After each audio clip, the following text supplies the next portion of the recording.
Hello, ladies and gentlemen. I am Dr. Claudia Albers, Planet X researcher and professional physicist. And today I'd like to bring to you another one of my articles. This one's entitled Planet X Created Vortices, Creating High Wind Around the Globe. Now, there have been some reports of extremely high wind speeds both at high altitudes and close to the ground recently. It is common to have high altitude wind speeds in a band which wraps around the globe called the jet stream. This is an air current at an altitude of between 30,000 and 39,000 feet, which wraps around the poles, also called polar jets. The one in the northern hemisphere appears to be much wider than the one in the southern hemisphere, and you can see that here. There's quite a difference. This is the one in the northern hemisphere, this one in the southern hemisphere. Although it does get a little wider here and there, it tends to be not as wide as the one in the northern hemisphere. And also the one in the northern hemisphere seems to be coming very close to the equator. And now it may be due to a seasonal change because it's summer still in the southern hemisphere. However, the northern hemisphere jet stream has now reached speeds that have not been seen before.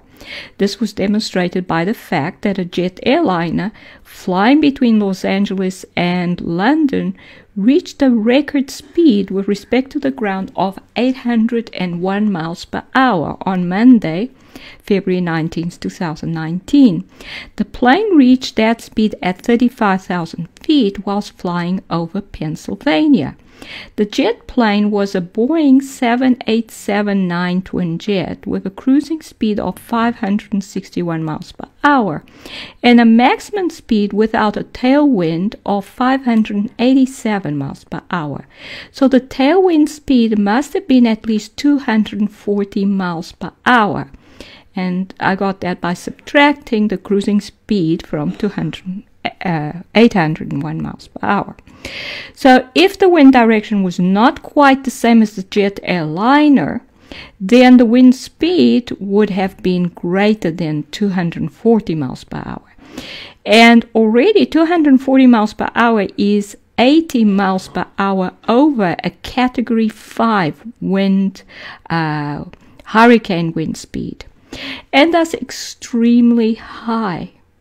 Two other planes also reached much higher than normal speeds at about the same time. One reached 678 miles per hour over Ohio whilst flying at 39,000 feet, and another flying between Chicago and New York reached 700 miles per hour on Tuesday, February 20th, 2019.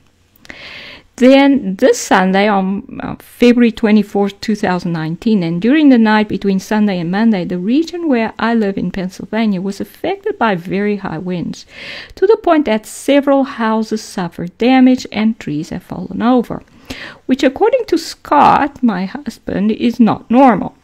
A look at the weather map below confirms that the wind was strongly gusting along the east coast of the United States early on Monday, February 25th, 2019. And you can see here, you can see from the scale that the largest gusts will be in this blue color, and this purple here also suggests very high wind gusts.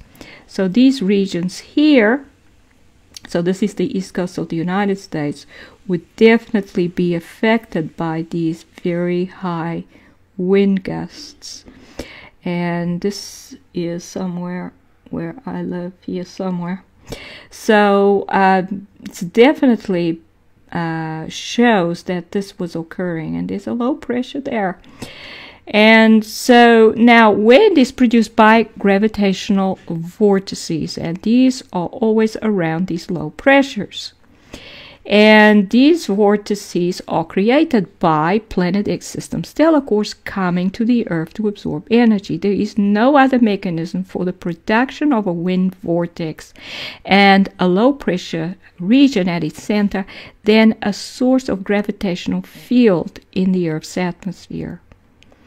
So if we have just a low pressure with nothing causing it, basically it's impossible for it to exist, because air at a higher density in the surrounding region would immediately flow into that region to equalize the density. And of course, higher density causes higher pressure, so the two go together. So this is a lower pressure region. It's impossible for it to exist at all unless a source of gravitational field is producing it.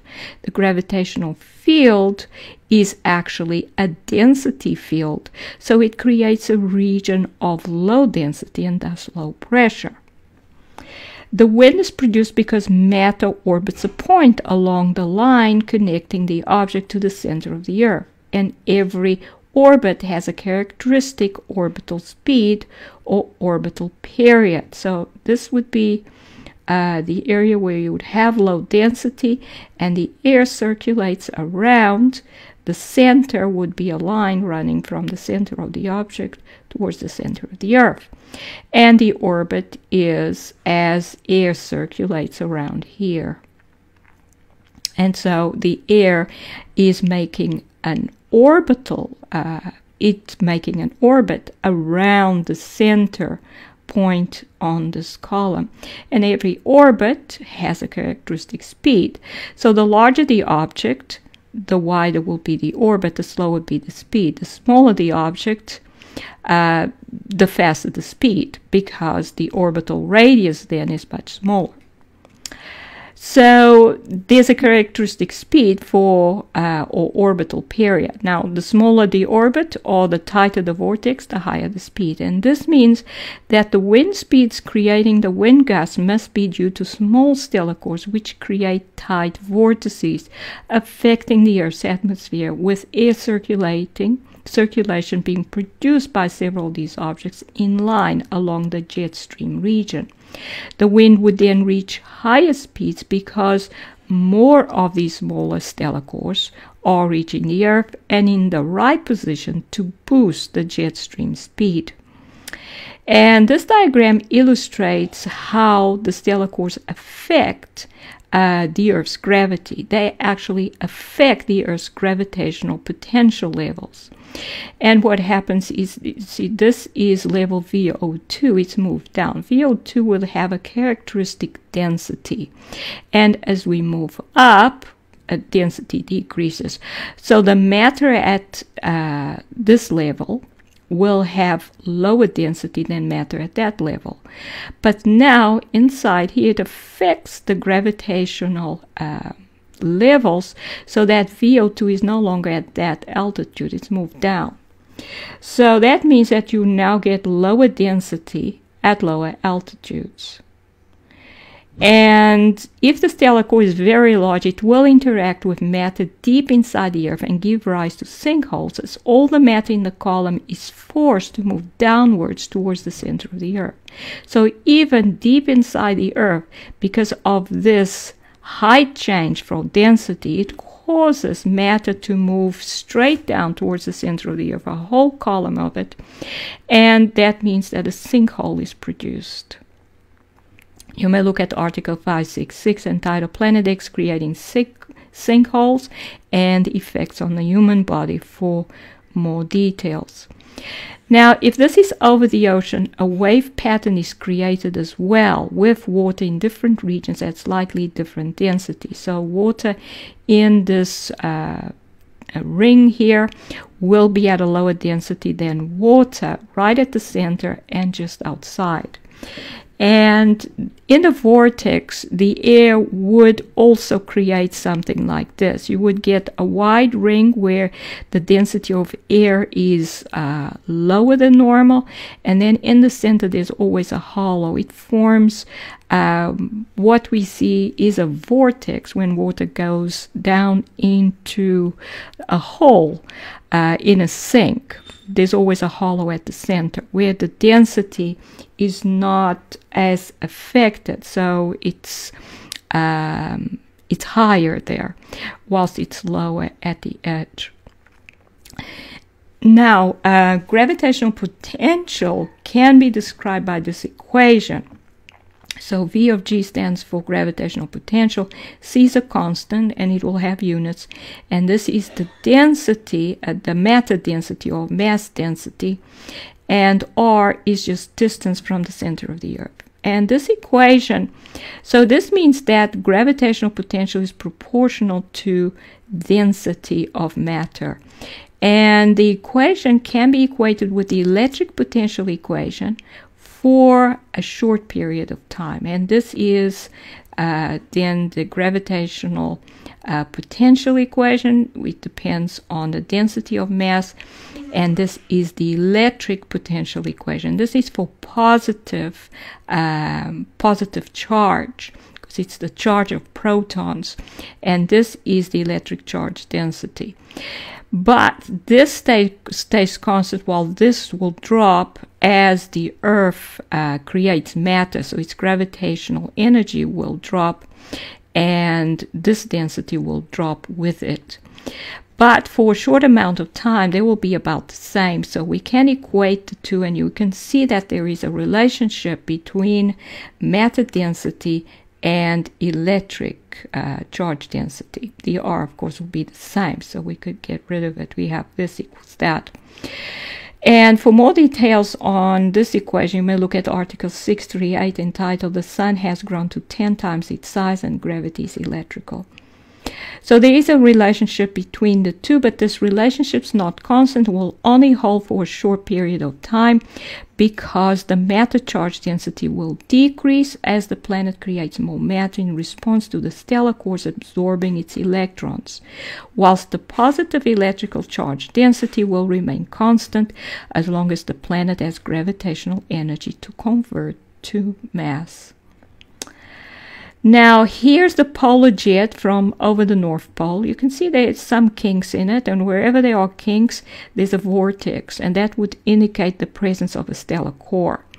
But there is also this overall shape here, which does not have kinks in it. So it would seem that there aren't that many stellar cores within this stream here. And that would suggest that there may be a very large stellar core over the North Pole, which is then creating this large vortex. And then the smaller ones would be positioned so that the speed would be boosted, because the larger one, its speed would tend to be lower than for the normal ones, because it's a very wide orbit. Since the way that the North Magnetic Pole is split into two, and the explanation for such a split is provided by a very large, much larger than the Earth's stellar core, being directly over the North Pole, and you may look at Article 568, Planet X and the Earth's core splitting. Will the planet break apart? For more details, this suggests that most of the jet stream is due to the presence of such an object over the Earth's North Magnetic Pole. And this shows how the North Pole, the North Magnetic Pole, has actually split into two. You can see that this area rounded off lower magnetic field strength goes right around there. So it's split into two poles. There is a spreading out in the southern hemisphere as well, but it hasn't quite split. So definitely the North Pole is more affected, much more affected than the South Pole. And here this diagram illustrates what actually happened. This is the Earth's core, and this would be the North Pole region. And then if a very large stellar core approaches the Earth, then it will repel this area of the North Pole, if it's right over it, and cause it to start splitting. Only a very large stellar core would have the electrical charge density to interact with matter in the Earth's core and thus repel it. And that is because they interact with matter at the same electrical potential as they have. So this stellar core would have to have a very large electric potential to interact with the Earth at such a level. And as electric potential increases with the size of the stellar core, it would have to be very large. So it would have to be a very large stellar core. Another factor which may also suggest that there is a very large stellar core over the Earth's north pole is the discovery that stars seem to be connected to one of the poles of the star, which gave birth to them. And since planets are just smaller versions of stars, they too would be connected to its parent star via one of its poles. It is then likely that a stellar core, which first went to the Sun, may have then traveled between the Sun and the Earth through this connection between the Sun and the Earth. This may indeed be how all the stellar cores get from the Sun to any of the planets. And you may look at Article 629 entitled Planet X Plasma Ejections Explain Why Planets Are Toroids and Star Connections. Thus, there may be a continuous stream of them coming into the Earth over the North Pole, which may also be the reason why the magnetic North Pole has been so affected that it is splitting into two. And this is illustrated here. Our parent star, if it ejects a smaller star from its north pole, then that star, one of that star's poles, will be connected to the parent's north pole. So most likely it becomes then its south pole, because the stream would go into there, but cannot be sure of that. One of its poles is connected to the parent's north pole, and this is a planet. If it was ejected from the parent's north pole, then it would be connected to it, whilst if another planet was ejected from the south pole, then it would be connected to the planets through that pole. So that looks like it's north to north and south to south. So this would be the star's north pole. So in conclusion, the fact that the wind speed in the northern hemisphere's jet stream is increasing suggests that more and more Planet X system stellar cores are arriving at the planet. In addition, the circular pattern of the stream suggests that there is a very large stellar core over the Earth's north pole. And these are the references. This is Dr. Claudia Albers, Planet X physicist. Thank you for watching.